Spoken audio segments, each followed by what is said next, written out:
Hello again to another edition of Passions. And I'm delighted today to be joined by Laurie Fermor, who's an entrepreneur and who's going to tell us all about her passion for whatever she's passionate about and tell us a bit of a background about her business and share some of her journey. So, Laurie, thanks very much indeed for joining me today on the Passions Project. So, as I said, tell us who you are and what your passion is. Hi, well, yes, I am Laurie Fermor, and one of my passions is, I would say, how to sum up, healthy eating, sustainable sort of healthy eating. So apart from the business, which is called Freddie's Farm, first and foremost, my job is being mum to Freddie, who is now 7, and his little sister, Ottie, who is 3. And when they were little, we looked at what was available in shops for them and thought, that's not good enough. We can do better. We need to do better. And so our business, Freddie's Farm, was sort of born from there. Now, what we do at Freddie's Farm are kids' snacks with a difference. They are minimally processed. There's no added sugar. There's 100% fruit and veg.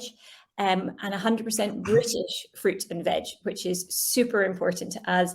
And to top it all off, it is all packed into 100% curbside recyclable paper packaging. So what we're really trying to do, our mission, my mission as a mother and an entrepreneur, if I can say that, is to feed the next generation and in an exceptionally delicious and healthy way. Well, your passion for it is there to see for everybody watching this. So where did this come from then, Laurie? Was it something that has been within you and a concern that you've had for many, many years before the children? Or was it the children and then starting to read and observe the sort of stuff that was being put down their throats through the processing of food and massive sugar explosions, etc.?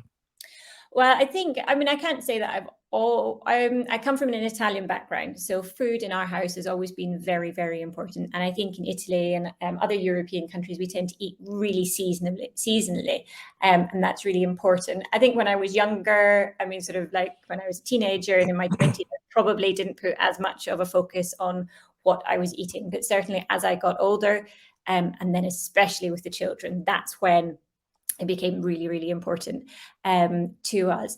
Now I'm married to Charlie, who's a 4th generation farmer. So we've always thankfully had access to amazing fresh fruits and vegetables and seasonal ones as well. So we've always enjoyed cooking and eating. But I think it really came to us when we were feeding the kids and looking specifically for snacks, because at home I cook everything, but when you're on the go, you can't always do it. They don't always want that banana that's squished in the bottom of your handbag. So we thought, well, what can we do to give them a snack that's better? And we looked at what was in the supermarket, and coming from the background that we came from, we knew that these weren't great. Now, Charlie is the sort of the brains behind the whole process. He actually patented the process that we use to make our snacks. And he has been making snacks for other people, doing white label manufacturing for 14 or 15 years, actually. Right. With that knowledge that we had about how things were made, when we saw the stuff in the supermarket, we thought, no, this is absolutely terrible. So that's kind of where it all came about. So obviously we were lucky in that we had that knowledge and the sort of expertise of making this stuff for years to be able to take that idea and really run with it. Do you think it was a gradual awakening to the concerns of the nation, as it were, about what we're feeding our children? Do you think it was gradual, or can you ever remember a moment when it seemed to, sometimes they use the word pop, don't they? It popped. It suddenly became a lot bigger. I think because I'm old, back in the day, it was probably I feel it, trust me, Laurie, I feel it. But I remember that conversation was always about, don't give them the blue Smarties. I remember that's when I first remember, which was because of the actual stuff that they use in the blue coloring. Can you remember a time when it became a much bigger thing? I think for us, it's always been quite a big thing. Charlie, more than anything, has always had this idea about things being minimally processed and ultra processed. And essentially, the further away you get from a raw ingredient, the worse it is for you. Sort of an apple is great, apple juice, not so good. An apple Haribo, very, very bad. And I think we were seeing these things in the shops. Like, I don't know if there's sort of parents that are listening, but you get the veggie straws and carrot puffs. Now, a carrot doesn't grow in a puff. I mean, like, that just cannot be good for you, and especially for the kids with their sort of developing bodies and they're growing the way that they are. And in a way, I think we've always stayed quite true to this, and it feels like the public has finally caught up with it. There's been so much in the press at the moment about ultra processed foods, and it's something that we've been banging on about for years. It's on the back of our boxes, this idea of minimal processing and just to stop mucking about with stuff. Yeah, I mean, is it obviously behaviors is a big sign, isn't it, with kids, particularly with sugar and what have you, processed sugar. Have you seen any change in your child? I don't know if your children have had the sweeter things in the past, and then as you became more aware of it, you gave them more healthy options. Did you see behavior shifts if that was the case? Yeah, 100%. I think when Freddie was little, we would still give him sort of shop bought biscuits and things every so often as a treat. But we were always kind of conscious we didn't give them too much, but we do see a huge shift. And if they go to a birthday party and they're given cakes and sweets and Haribo and all the bits, yeah, I mean, I can predict when the tears are going to start, when that crash happens. But this is what makes sort of our snacks a little bit different, is that when something is ultra processed, even natural things like fruit and vegetables, the natural sugars in the fruits and vegetables can start to behave like added sugars. So I'm not naming names, but there's other snacks out there that where the fruit and veg is made to look like a cheese string or a winder, or they're made into paw shapes or like a yo-yo and things like that. Now, this is a bit scientific, but there's a bond between sugar and fiber. When you process something, whether you chop it up, you break that bond, or you cook it, you break that bond, and the sugar becomes detached from the fiber. And that means that sugar is really readily absorbed by our bodies or our children's bodies, and then you get that massive crash. So this idea of minimal processing helps to avoid sugar crashes as well, even with natural ingredients such as fruits and vegetables. But I found taking that sort of stuff out of their diets, and I'm not a monster, they're allowed treats here and there, but I think it's important to remember that these things always have to be treats, and that's not once a day a treat. It's got to be maybe once a week. But there's other ways around it, other healthy things that you can cook yourselves at home, or for example, our snacks, that can really help, and it helps with behavioral changes as well. And of course, it's such a massive topical area, isn't it, with obesity being on the rise to the degree it is as well. And we all know, how much the kids love the sugary snacks and such like.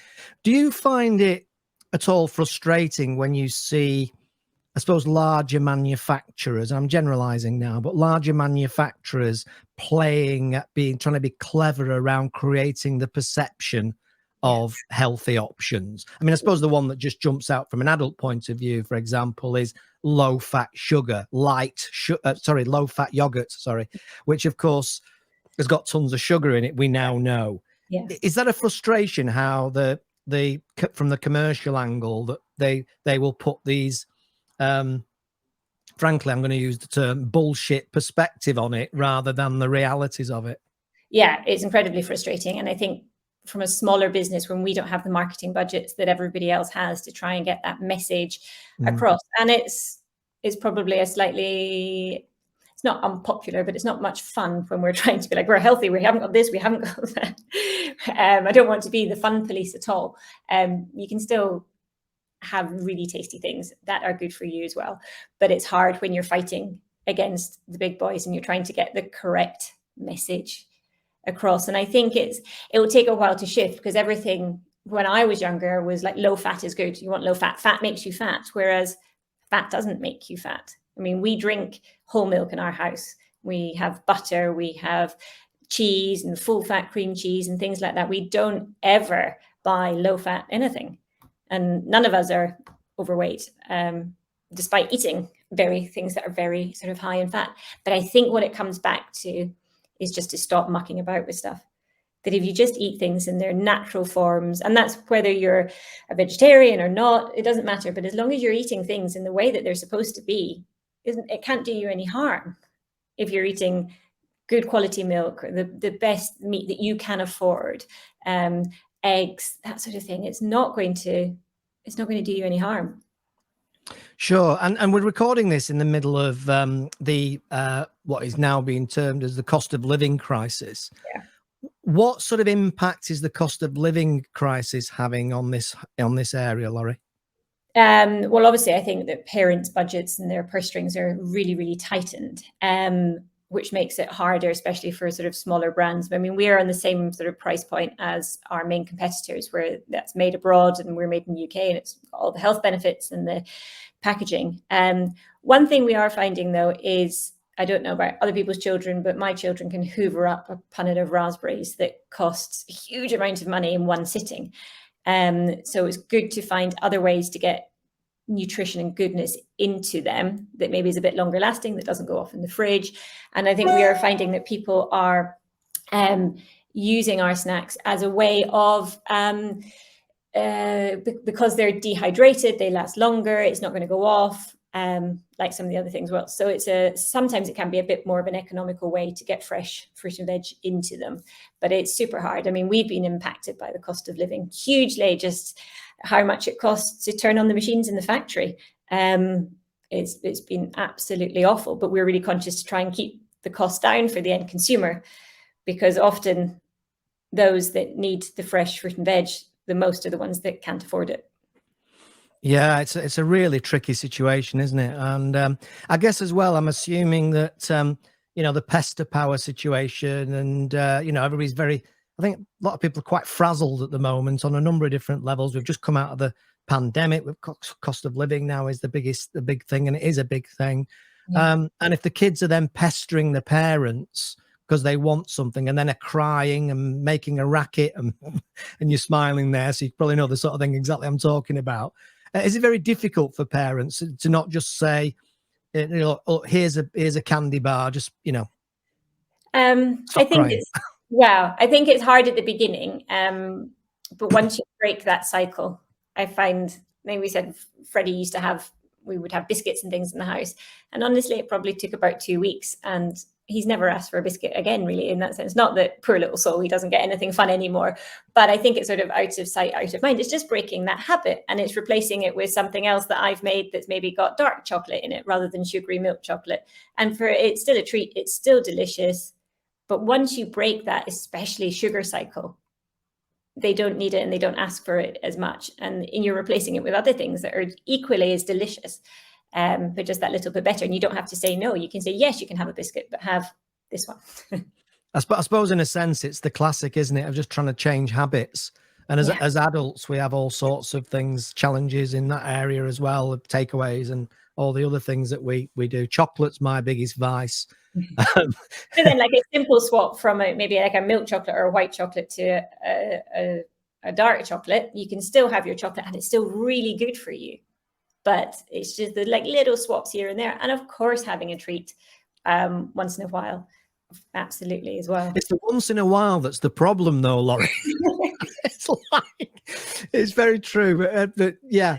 Okay, let's just talk about the business side for a second, because this is another area that really intrigues me. Now, I know you were telling me before we came on air that you have a big deal in the pipeline that we can't mention. No. So if anybody's watching this maybe in a few months' time and they go and check perhaps on your website, they'll know exactly who we're talking about. But how did that come about then? Because that's no mean feat for a small brand to get into a large organization retailer. That's a challenge and a half. So tell me about that story. Yes, we're going into a major retailer nationwide at the end of September, which hopefully soon I will be able to talk about. But we were very lucky to have won a television competition back in November last year. So it was called Aldi's Next Big Thing, and they're filming season 2 very soon. So if there's anybody that is listening that's thinking about it, go and apply. If you make any sort of food or drink products that you think would sell well in Aldi, absolutely go for it. So it was a cross between Dragon's Den and the Bake Off, and we had to pitch against, within our episode, 6 other brands, pitching to Anita Rani, Chris Bavin, and then the managing director of buying Aldi, a lovely lady called Julie. And the prize was a one-off special buy with Aldi. And we won. Wow, I didn't know about that. That's fantastic. It was fantastic. So it was on Channel 4, primetime Channel 4, which was just amazing. I mean, when we were on it, like, our website crashed because of the traffic, and it was amazing. So yeah, we won, and we got this nationwide listing in Aldi, and we sold out 425,000 packets in less than 4 weeks.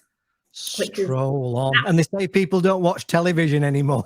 No. And I think Aldi are very, very good with their social media and everything like that. I mean, everybody loves Aldi social media. So that went really well. And it was just a one-off special buy. It was never any guarantee of a second order, but we got a second order, which was amazing. We got that in April. And then since then, so many sort of things have happened, and doors have been opened, which has been amazing, which has led to this next listing that should be coming up soon, which is, it's changed our lives. But I mean, nothing takes quite so long as an overnight success, though, I would say. No, that's absolutely right. And the other thing, I always as you know, we do lots of interviews on passions, and I always challenge people when they say we were lucky, because you had to, number one, you had to actually go for it. And a lot of people don't go for it. They frankly bottle it. But number two, I suspect that the amount of work that you had to put into it to make sure that the pitch was right and it came across in the right way and the packaging was right. So huge amounts of work went in, I'm sure, to getting to win that thing. Yeah, and then winning it was the sort of that was the kind of the easy bit. The second bit was fulfilling the order, which was a challenge, to say the least, I found. So we manufacture everything ourselves as well. And I found poor Charlie in the factory in tears sometimes, just going, I don't know how I'm going to do it. But he did it. We did it, and it was worth it. Yeah, absolutely. The reality behind it. Is there anything in terms of that entrepreneurial journey that has surprised you or taken you a little bit by surprise in terms of what you might have expected versus what actually happened? Yeah, I mean, we never expected to get to the level that we were at. We assumed we would always be sort of D2C, so selling in the internet, Amazon, from our website, that sort of thing. And we never thought we would go into retailers. Never, to be honest, didn't want to go into big retailers because of the margins and everything like that. It was just a bit more stressful. But we've been fortunate enough that it's kind of happened the way it's happened. I mean, I'm not from an entrepreneurial background at all. I was a solicitor in London. Charlie's definitely sort of the entrepreneur, and he's much braver and bolder than I am. And I think, coming from a legal background, I just sort of panic and read everything 100 times. Do you know what, though? In the greater scheme of things, I strongly suspect that's very useful to have. Because... Well, I was a divorce lawyer, which isn't that useful, but he won't leave me, so that's fine. Yeah, but your attention to detail, I would imagine, was significant. Whereas the entrepreneurial, obviously I don't know Charlie, but the entrepreneurial mindset normally is just do it and worry about it later, which can have some quite serious consequences. He's very sensible, but no, we make a good team, and we always get sort of asked, like, oh, what's it like sort of working with your husband or your wife? But we find it fine, to be honest. I mean, we laugh at each other, like we sit side by side on our computers, not even across from each other. We're like next to each other working away. I think because we've got quite different areas of the business that we're focusing on, it works quite well. But I've taught him how to write a really angry letter as well. He's good at strongly worded letter now as well. Yeah, and of course all that's part of the process, isn't it, as well? Yeah. Brilliant. So do you have obviously now you've reached the heady heights that you're starting to reach, which, as you said, were probably unexpected. Do you have a vision for the business? Do you want even for it to be a global brand? Is that an ambition, or is it a case of just, hit the UK, make it regularly available on retail shelves across the UK, and then you'll have achieved what you want to achieve? Well, I mean, I think we definitely want to be, if we can be, like the household name that people can trust. And I think being parents ourselves, marketing to parents, like we understand the struggles. We are busy parents just trying to do our best. And I think that resonates with our customers, which is great. But yeah, we would love to start taking it sort of globally. It's a challenge though for us, because we champion ourselves on using only British produce, which is what we want to do. It feels kind of wrong with this low carbon footprint to then start exporting it elsewhere. And one of the things that we've kind of looked at, and this is very much a pipe dream still, is almost to look at it like a franchise model, in that sense. So if it was in Italy, it should be Italian fruit going into the snacks made in Italy. It's British fruit, super, but we don't need to export British fruit to Italy where they can grow lovely apples. We don't need to export British fruit to America where they grow amazing apples. They should be using their fruit. And whether it's we have Freddie's factory in the States or Freddie's factory in Italy or in France or wherever, and making the most of what is in each country, and doing it that way. That is one thing that we were looking at doing in the future. But for the moment, we're focusing on the UK, and then that's the next step. But yeah, it would be wonderful. So how important then was the packaging and brand elements? Because I always think that, and then I've read about it myself over the years, and it seems that, when people are going into any kind of supermarkets, especially, and they're looking, and I know the supermarkets spend millions and millions of pounds on where it goes and where it fits. Did you spend a lot of time on the packaging and how it looked and how it felt as well? Of course, not just how it looks, but how it feels, in terms of that feeling of I'm buying something healthy and worthwhile. Absolutely. And I think, well, what we didn't want to do was to have it like hidden veg or hidden fruit or anything sort of like that. I mean, there is sort of hidden veg in it, but we think it's important for kids and parents to know what they're eating.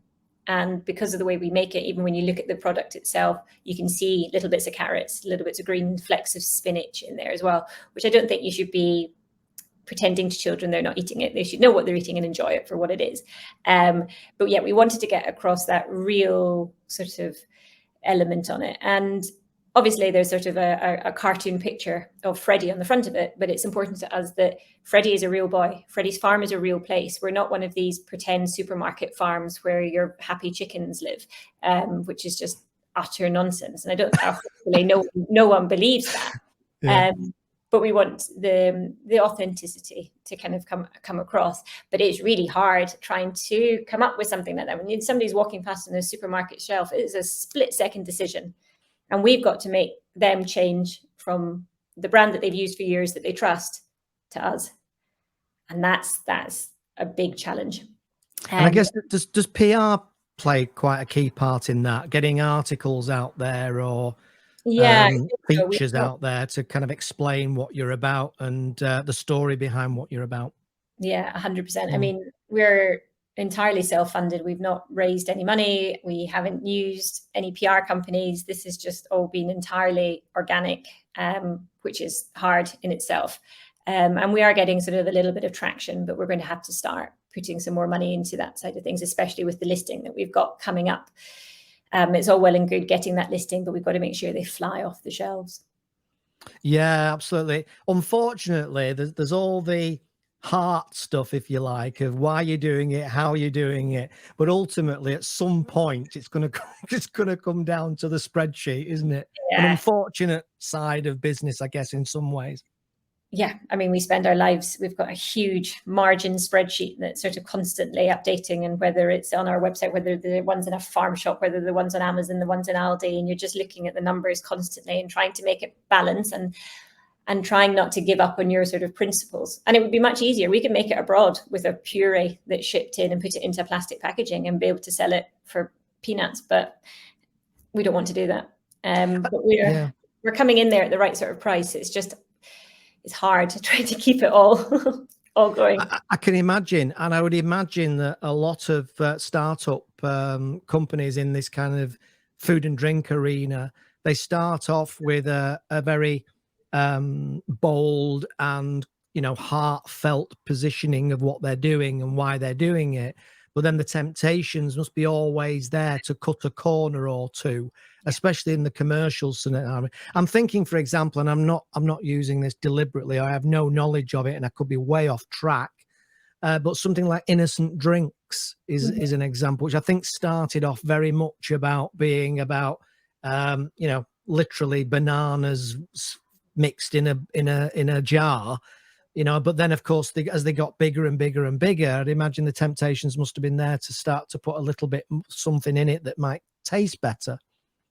Yeah, I think they've stayed fairly true to their roots. Yeah. 100%. I think sometimes what you've got to see is what is really, really important and what's important to your consumer. And we have a lot of USPs, which is super, and it's great. But they all seem to be important to the consumer. So there's absolutely no corners that we can cut. Yeah, well, that's it, you see, isn't it? Once you're out there, especially if you're in the media, and once you're flying the flag for healthy, there's always some journalist. There's always some journalist somewhere wanting to trip you up for their moment in the limelight, isn't there? Yeah, but I think if anybody's thinking about starting something, I think you've got to start from the word go about what would work on a big scale. Anything that you're going to do, if you suddenly you got a contract with a big supermarket, could you do it? Or is it something that's done by hand and it's ridiculous? Then start off as you mean to go on. If you want it to go big, then you've got to make it scalable. Yeah. And does word of mouth play a big part in what you do? I'm thinking about, and I'm being very stereotypical now, so I apologize if this is inappropriate, but I'm thinking about mums of children. I'm thinking about mums at the school gates, talking to each other, you know, what's that your kid's got? And I'd imagine that word of mouth is quite key. I think word of mouth is most important for us, more so than any advertising campaign or anything like that. When you've got a fellow mum that goes, I bought these for him and he absolutely loves them. And have you seen this, that, and the next thing? You go, I'll try that.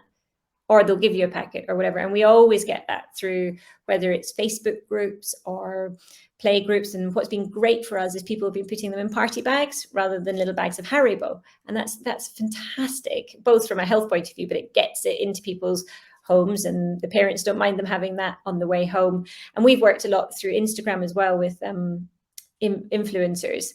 And they've been amazing at that kind of word of mouth in the social media sort of age. They are the mum at the school gate as well for everybody. You've got your mum on your phone saying, whoever's just tried these, they love them, it's great, and people trust them. And we always say, like, please don't promote it if you don't like it. If your child doesn't like it, then God, by all means don't. There's never any obligation to sort of post about it, but it always goes down well with the little ones. So. And have you and Charlie done any dancing on TikTok yet? Is that something you've tried yet? I've not started TikTok at all. I need to. Crikey! No, I would. I mean, don't get me wrong. I'm not a great fan of social media, which people are surprised at, maybe because I'm older and I just can't be doing with it. But I do use it, obviously, like anybody else. But everything I've read, for what it's worth, fairly recently about the algorithm, getting all technical now, but the algorithm of TikTok is, at the moment, it's really strong. And I would have thought, logically, based on what I know, TikTok would be perfect for your brand. So I would certainly look into it if you haven't already. Yeah, no, it is. I think a lot of TikTok users are slightly younger demographic that don't have children as much. There are sort of more of the mum ones going on there. We do really well with Instagram, and TikTok is the next one. It's just like with anything, with any business, you've got 100 different hats.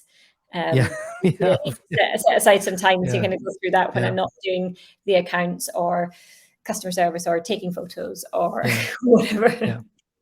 Well, it's true. It's what you say. It moves so fast, though, nowadays. If you think about artificial intelligence, for example, nobody even heard of it, and now it's just about everywhere. And it's interesting because it's the same with social media platforms. They become known as being where young people exist, but very, very, very quickly they mature. And it's not too long before the kids are nowhere near it because mum's on it. Exactly. And then the next thing comes along. 100%. Yeah. That's absolutely fantastic. Well, thanks for joining me today, Laurie. I think that's really, really interesting. I'm certainly going to go and have a look. I'm going to see if I can find the oldie best thing as well. Yeah, See if because I'm really fascinated in that. And thank you for joining me today and sharing the story. If anybody that's interested in going down this sort of route, and as I said, it's a very topical area. Our eating habits are a very, very topical area. If you can't be inspired by your story, then I don't know what can inspire you, if I'm honest. Bless you. I promise I'm not the fun police. It's still very, very tasty. That's always the most important thing. And just to finalize as well, can I just say that I'm pretty sure that accent isn't Italian. It's a bit Scottish to me. Have I got that right? It is. Yeah. So I was born in Scotland and then moved to Italy when I was 11. My mother's Italian and I grew up in Italy. And then I came to England for university, and then the farmer wanted a wife, so got married. And then now a Kentish farmer's wife with a Glaswegian accent. Right. It's not Glasgow. It's it sounds like a very posh Scottish accent, I have to say. I'm from Glasgow. Are you? It doesn't sound like it. Yeah. Yeah, brilliant. Right. Well, you certainly don't sound like Billy Connolly yet, so you don't need to worry too much about that. You understood. Yes, I understand it. I think it's a lovely accent, and I think you've got a very, as I say, a posh sounds quite condescending, but a very smooth is probably the word I would use. A very smooth Scottish accent, which I know from some of my background in call centres is a key thing why they put a lot of call centres in Scotland, because of that smooth kind of Scottish accent. Yeah. Okay, thanks very much. I wish you all the very, very best, and obviously Charlie as well. Where do people find out more about you then, Laurie? And is there a website and yes, Instagram and all that stuff? Yeah, so we're freddiesfarmsnacks.co.uk, or on social media. We are at Freddie's Farm Snacks as well, and you can get them on Amazon, Ocado. I think Aldi has sold out, but we're in lots of coffee shops, Harrison Hall, David Lloyd gyms, Legoland, Alton Towers. We're all over the place.